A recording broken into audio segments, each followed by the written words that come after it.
Bienvenue sur le podcast de référence pour devenir triathlète. Je suis Hermano, papa de 4 enfants, producteur de podcasts sportifs depuis 2014 et triathlète depuis plus de 20 ans. La semaine est bien avancée et en ce jeudi, c'est le moment de rattraper les 2 premiers épisodes de la série hebdomadaire et de rejoindre notre groupe Facebook pour discuter ensemble des épisodes passés et à venir.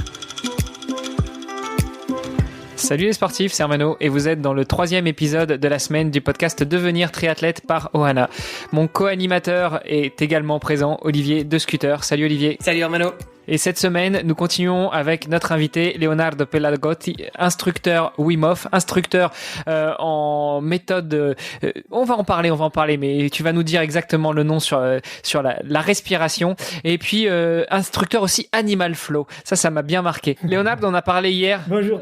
Excuse-moi, je ne t'ai même pas salué. Ciao Leonardo. Ciao. On a parlé hier avec toi justement de ta rencontre avec le froid, de ta rencontre avec la méthode Wim Hof. On n'a pas parlé de ta rencontre avec Wim Hof. Comment ça s'est passé justement quand on rencontre une sommité pareille, parce que j'imagine que après avoir suivi les cours, tu as commencé à nourrir une certaine admiration pour ce monsieur, non? Ouais, pas du tout en fait. Moi, j'ai découvert Wim en ligne et en ligne, j'ai fait ses cours qui étaient tellement simples et lui aussi avec un charisme, une énergie très forte, mais en même temps très simple et accessible. Et je savais pas à quoi m'attendre quand je suis allé les retrouver pour un cours à Barcelone. Et c'est que j'ai trouvé c'est un homme très ouvert, très humble, qui a pris du temps pour parler avec moi parmi les centaines de personnes qui étaient là. Bon, à l'époque, il était pas non plus hyper connu comme aujourd'hui, mais déjà, quand même, il y avait des centaines de personnes à ces stages.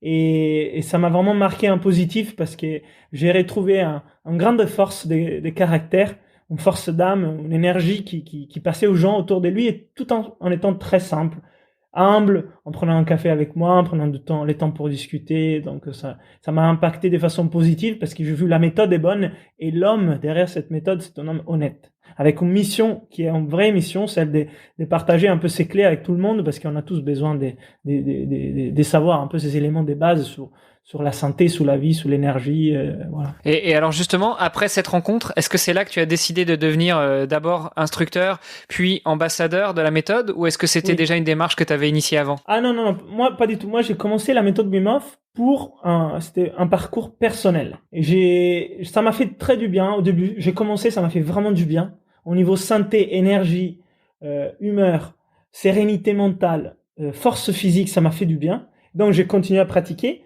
Mais je me suis pas dit, je vais devenir instructeur de cette méthode.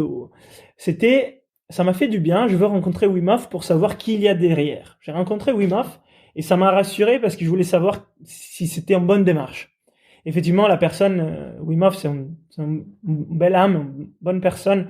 Donc ça m'a rassuré. Et en échangeant avec lui, je lui posais plein de questions sur comment ça marche cet exercice, comment ça marche sous la physiologie du corps. J'étais scientifique.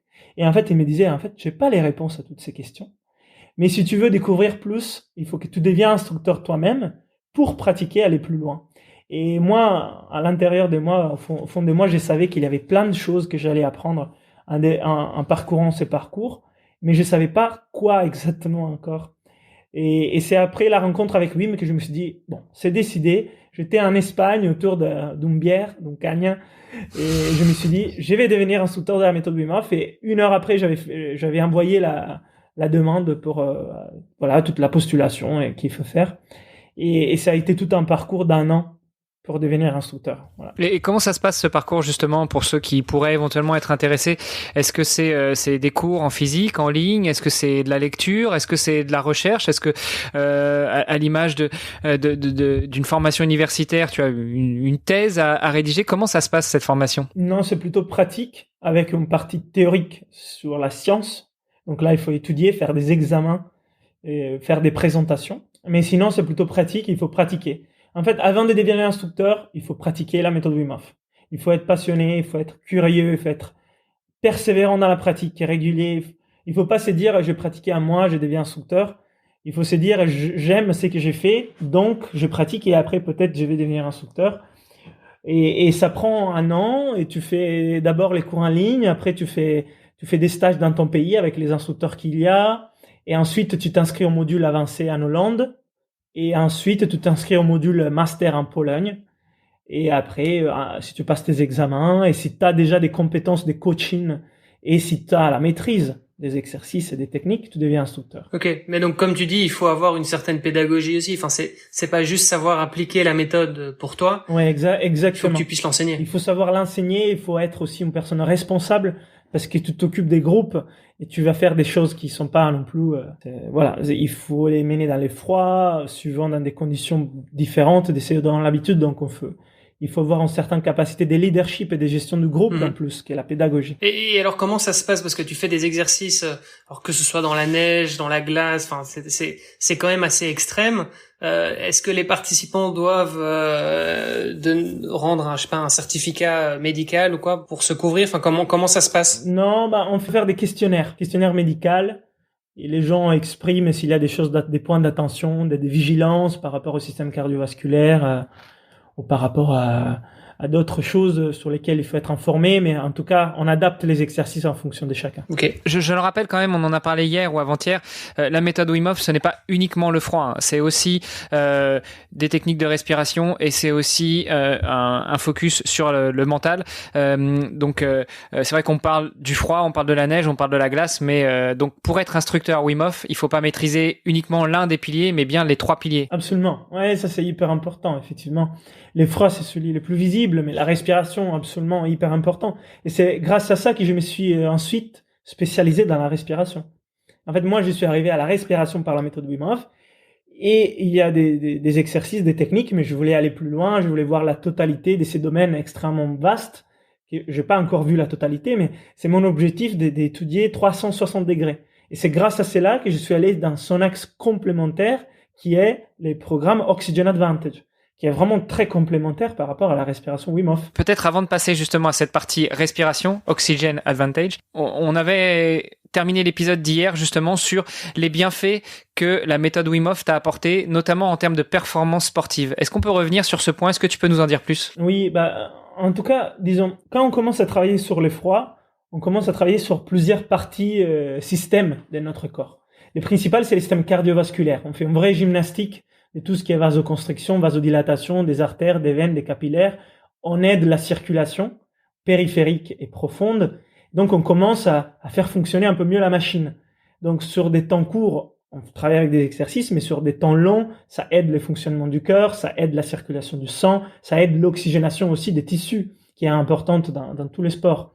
Ça, c'est très important. Ça permet aussi de travailler sur la partie du système endocrinien, des hormones, la noradrénaline, les endorphines, les cortisol. Il y a plein des systèmes hormonels qui sont utilisés, et pour justement aussi apprendre à gérer le stress et les véhiculer. Parce que les stress en soi, c'est pas quelque chose de négatif.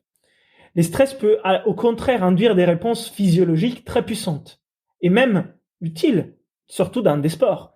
Mais ça peut aussi nuire à la performance si c'est pas canalisé et si c'est pas géré, et surtout on veut pas de stress chronique. Ça c'est sûr. Donc on commence à travailler aussi sur la partie stress. D'un point de vue physiologique, c'est utile. D'un point de vue mental, bien évidemment aussi. Et après, il faut aussi se rappeler qu'en travaillant sur les froids, on renforce le système immunitaire, on équilibre les systèmes nerveux autonomes. Donc, c'est deux choses très, très importantes pour un sportif. Parce que si on a notre système nerveux autonome qui est déréglé et notre système immunitaire qui est faible, les charges d'entraînement peuvent nous amener vers l'épuisement. Et on veut pas du tout ça. Au contraire, nous, on veut se renforcer par les entraînements. Donc ça, c'est aussi un équilibre à trouver. Et c'est vrai que travailler avec les froids pour la récupération et pour l'équilibre de ces systèmes aide. Et après, bien sûr, il y a l'effet du froid sur l'inflammation, qui est très important pour accélérer certaines récupérations des entraînements plus traumatiques, si ça peut arriver, au plus intense. Et en même temps, travailler sur la santé mitochondriale, qui est quelque chose à ne pas négliger, parce qu'aujourd'hui, par le biais de notre sédentarité, de notre alimentation et de notre style de vie et hygiène de vie, on a une santé mitochondriale dans ces cas compromise. Donc on a moins de mitochondries, au moins ils sont moins efficaces, et donc notre capacité aérobique et de gestion de l'énergie, elle est apeuvrée. Donc ça, c'est très important pour tous les sportifs, hein, c'est évident. Donc voilà, une série des bienfaits très rapidement sur les travails avec les froids. Mais encore, je vous rappelle, la méthode Wim Hof travaille aussi avec la respiration et les mentales, et c'est par la synergie des piliers qu'on a un vrai basculement des choses. Parce que les bains froids, c'est génial, mais quand on travaille sur les froids, la respiration et les mentales en même temps, c'est beaucoup plus efficace. Attends, et parce que du coup, c'est très intéressant évidemment, et ça permet d'avoir une approche pour l'instant qui est très, ancrée sur du long terme. Et donc c'est en gros avoir un meilleur système immunitaire, avoir un organisme finalement qui fonctionne mieux au jour le jour. Maintenant, si on se concentre uniquement sur l'effort physique, donc sur le post-entraînement par exemple en termes de récupération, c'est vrai qu'en général on parle beaucoup de cryothérapie, la thérapie par le froid après l'effort pour justement récupérer plus rapidement. Est-ce que c'est quelque chose aussi qui s'applique là directement, ou bien est-ce que c'est uniquement avec une vue long terme entre guillemets? Non, bien sûr, il y a les deux. Il y a les vues long terme, équilibre de la machine, renforcement. Et il y a l'équilibre, là, il faut récupérer au plus vite. On a besoin pour enchaîner des entraînements ou des compétitions. Et bien sûr, les froids post-entraînement, surtout pour les sports aérobiques d'endurance, c'est magnifique. Mais aussi pour des sports de force avec certaines choses à garder en tête.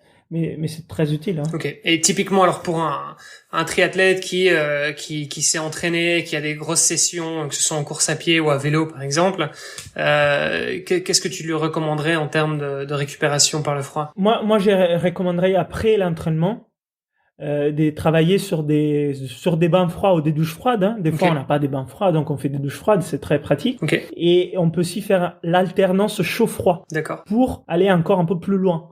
Parce que c'est encore mieux de faire de l'alternance chaud-froid par rapport à uniquement les froids ou uniquement les chauds. Il y a certains qui utilisent plutôt les chauds, mais là on part du froid. Donc une bonne douche froide, on passe au chaud. Une autre douche froide, on passe au chaud. On fait ça 3-4 fois. C'est très bien. Donc finalement on passe 5-10 minutes dans les froids, 5-10 minutes dans les chauds, et ça récupère beaucoup plus vite. Et donc l'idéal c'est quoi? C'est une douche de combien de temps pour bien faire? Ça dépend de l'effort aussi peut-être? Ouais, ça dépend de l'intensité de l'entraînement. Moi, voilà, si j'ai pas fait des choses énormes, je fais une douche froide et je me sens bien. Si je fais des choses où je sens vraiment là, où je suis allé loin, je passe plusieurs fois chaud-froid et j'alterne, je disais 1-2 minutes chaud, 1-2 minutes froid et j'alterne comme ça. Okay. Ouais, niveau écologique, c'est pas top quand même, alterner chaud, froid, 5 minutes, 10 minutes. Oui, bon, c'est pas tous les jours, bien évidemment. Moi, dans la vie de tous les jours, c'est une douche froide que je fais. Et ça dure 2-3 minutes. Donc ça, c'est écologique. Parce que c'est plus court qu'une douche chaude et c'est froide. Donc on réchauffe pas. Après, si de temps en temps, on fait plusieurs passages, là, on a besoin d'un peu plus d'eau. Mais sinon, s'il y a des bassines, un extérieur froid et une autre chaude, effectivement, on n'a pas besoin de faire des douches. Moi, je voulais revenir sur toi, véritablement. Tu nous as parlé des avantages de cette méthode Wim Hof et puis de la méthode Oxygène Avantage. Moi, je voudrais revenir quand même très rapidement sur les bienfaits que toi, tu as ressentis quand tu as commencé à appliquer cette méthode. Prenons un exemple, triathlon, une grosse séance en prévision d'un entraînement. Est-ce que tu as ressenti que après avoir commencé à appliquer cette méthode, effectivement, tu es plus prêt pour l'entraînement d'après, tu récupères mieux d'une compétition?